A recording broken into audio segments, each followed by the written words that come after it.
some fantasy football. We got the Not Friday 5 top sleeper tight ends. All right, so let's start with Cole Kmet.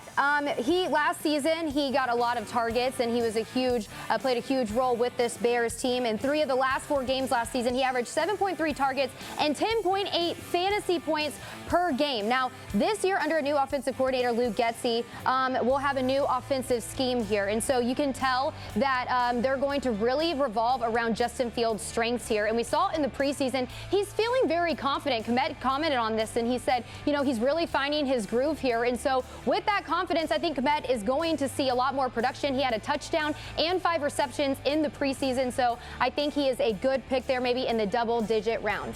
All right, for Irv Smith with the Vikings. Okay, he was supposed to be the starter last year, but he tore his meniscus and kept him out the entire season. Now, Tyler Conklin was in his place and got lots of action. 61 receptions, 593 yards, and 3 touchdowns, people. Okay, so with Kyle Rudolph gone, Tyler Conklin now with the Jets.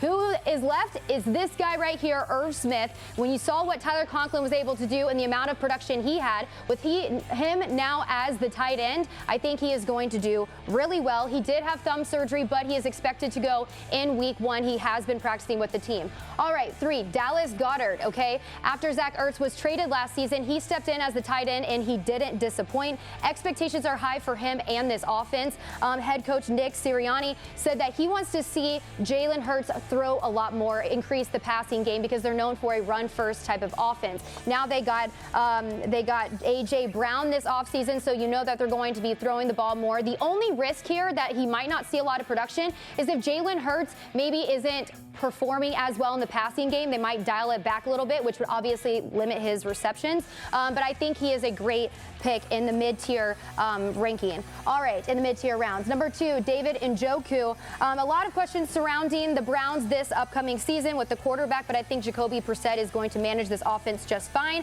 They released Austin Hooper this offseason, and they signed him to a 4-year deal worth $54 million, so you know he's going to get a lot of action as the starting tight end for the Browns here. And Gerald Everett with the Chargers. He is going to be the starting tight end. He was picked up by the Chargers this offseason. He saw career-high numbers last season with Seattle in targets, touchdowns, and catch rate last season, so he is going to do really well on an explosive offense, especially with Justin Herbert under center.